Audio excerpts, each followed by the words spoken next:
શહેરના તાંદલજા વિસ્તારમાં cube construction Bessel સ્કૂલની સામે આ એક સાઇટ ચાલી રહી છે, જે સાઇટ પર સ્થાનિકો વિરોધ કરી રહ્યા છે. તેઓ કહી રહ્યા છે કે પીવાના પાણીની લાઈન અને ડ્રેનેજની લાઈન ભેગી થઈ જાય તેવો ડર છે, તેવી એક ભીતિ છે.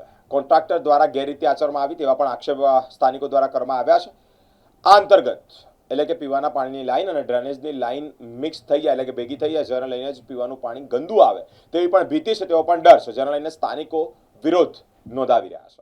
શહેરના તાંદલજા વિસ્તારમાં બેસેલ સ્કૂલની સામે ક્યુબ કન્સ્ટ્રક્શનની સાઇટ કે જ્યાં ડ્રેનેજ લાઈન નાખવાની અને ગટર ચેમ્બર બનાવવાની કામગીરીમાં નીતિ નિયમો નેવે મૂકીને આખા વિસ્તારમાં પાણીની મુખ્ય લાઈન તેના સાંધાઓ જે જગ્યા પર છે તે જ જગ્યા પર બાજુમાં ગટર અને બીજી બાજુ ઝટકોના અંડરગ્રાઉન્ડ કેબલ નાખેલા હોય, જે સ્થાને કોન્ટ્રાક્ટર દ્વારા ખોટી રીતે ગેટરના ચેમ્બર બનાવવાની જે કામગીરી છે તેને લઈને જ નાગરિકો વિરોધ કરી રહ્યા છે. નાગરિકોનું કહેવું છે કે જે સ્થાને ગટર ચેમ્બર બનાવે છે તે સ્થાને આખા વિસ્તારમાં પીવાના પાણીની મુખ્ય લાઈન છે. લાઈન વારંવાર ચેમ્બર અહીંયા જે જગ્યા પર વારંવાર ચેમ્બર બની રહ્યા હોય અને તે સ્થાને લીકેજ પણ થાય છે, જેને લઈને પીવાના પાણીની લાઈન એ મિશ્રિત થાય તેવા પણ ડર છે. અનેક પ્રશ્નો છે, પીવાનું પાણી ગંદુ આવે તેવી પણ ભીતિ છે, જેને લઈને જ આ ડ્રેનેજના ચેમ્બર હટાવવામાં આવે તેવી પણ માંગ અહીંયાના સ્થાનિકો દ્વારા કરવામાં આવી છે. તાંદલજા વિસ્તાર બેસિલ સ્કૂલની સામે સહકારનગર, આ સહકારનગરની અમારી ગટરની લાઈનો નાખવાનો કોન્ટ્રાક્ટર દ્વારા કામ કરવામાં આવે છે. જ્યારે કામ કરવામાં આવ્યું અહીંથી જ અમારી પાણીની લાઈનો જાય છે ને અહીંથી એકલી સહકારનગરની ને આખા તાંદલજા વિસ્તારની મુખ્ય પાણીની લાઈન જાય છે. અને એ પાણીની લાઈન તમે કોર્પોરેશનના ચોપડા ઉઠાવીને જોઈ લો, એક વર્ષમાં 10 વખત આ પાણીની લાઈન માટે ખોદવું પડે છે, રિપેર કરવી પડે છે, કારણ કે વારંવાર લીકેજ થાય છે. કે અહીંયા આગળ 3 સાંધા મળે છે, 3 લાઈનો છે, 3 અલગ અલગ પોઈન્ટ પર, એટલે સાંધા મળે છે.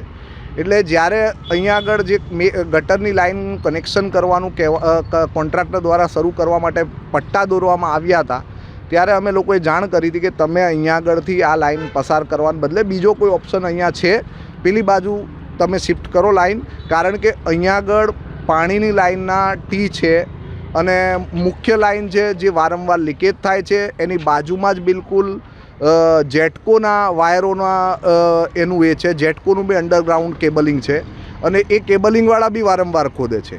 એટલે જો ગટર બનાવશે તો પાછી બાજુમાં ચેમ્બર બનાવશો, એટલે જો આપણે જેટકોવાળાને પ્રશ્નો હોય એ ખોદે તો ચેમ્બરને નુકસાન થાય, પાણીવાળાને પ્રશ્નો હોય એ ખોદે તો નુકસાન થાય, અને ગટરવાળાનો પ્રશ્નો હોય એ ખોદે તો બી નુકસાન થાય. એટલે અલ્ટિમેટલી ગંદા પાણીના પ્રશ્નો, ગટર લીકેજના પ્રશ્નો, અને કદાચ ખોદતી વખતે જેસીબીથી ખોદતી વખતે જમીનની અંદરના ભાગમાં દેખાય ના એ જગ્યાએ ખોદતા હોય તો એ ખોદતી વખતે જેસીબી મારતા કોઈ જાનહાનિ થાય, શોર્ટ સર્કિટને એ બધી, તો આ બધી સમસ્યાઓ છે. એ અંગે અમે કાર્યપાલક ઇજનેર, નાયબ કાર્યપાલક ઇજનેર એ લોકોને પણ રજૂઆત કરી કે ભાઈ આ વસ્તુ છે ને તમે આ ધ્યાન આપો, કારણ કે આ વસ્તુ ભવિષ્યમાં બહુ મોટી કોઈ હોનારત પણ સર્જી શકે છે. અને બીજી એક પ્રશ્ન એવો કે વારંવાર ગંદા પાણીના પ્રશ્નો ઊભા થશે. ઓલરેડી તાંદલજા વિસ્તારમાં વારંવાર ગંદા પાણીના પ્રશ્નો થાય છે, અને આ મુખ્ય લાઇનમાં જો આ રીતે એની મુખ્ય લાઇનની જોડે ગટરની ચેમ્બર બનાવી દેવામાં આવે તો ગંદા પાણીના પ્રશ્નો ઉપસ્થિત થાય છે.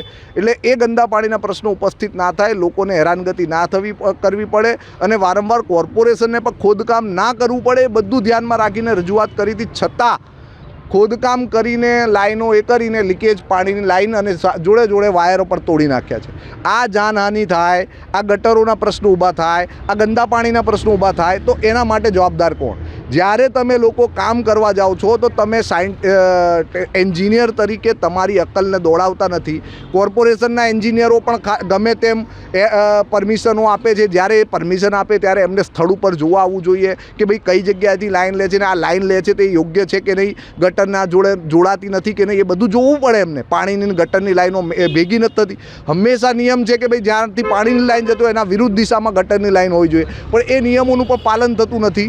વારંવાર રજૂઆત કરી છે, ખોદીને રાખ્યા છે, આ ખાડા ખોદીને રાખ્યા છે, 4 દાડાથી રસ્તો બંધ કરીને રાખ્યો છે.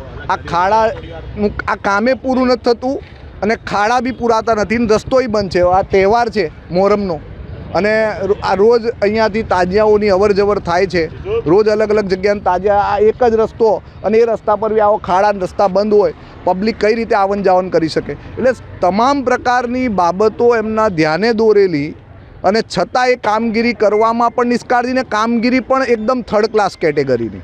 અને જ્યારે કોન્ટ્રાક્ટરને કહેવામાં આવે કે ભાઈ તમે અહીંયા ચેમ્બર ના બનાવો તો કે અમે આવો ચેમ્બર બનાવે 70 વર્ષ ચાલે. ભાઈ તારા 70 વર્ષ ચેમ્બર ચાલતા હતા તો આખા તાંદલજામાં બધે ચેમ્બરો તૂટી જાય છે, એનું શું? એટલે આ ખોટી પોતાની મનમાની કરવાની નીતિ અને એ મનમાનીના કારણે આખા વિસ્તારના લોકોને ગંદા પાણીના પ્રશ્નો ઉપસ્થિત થશે.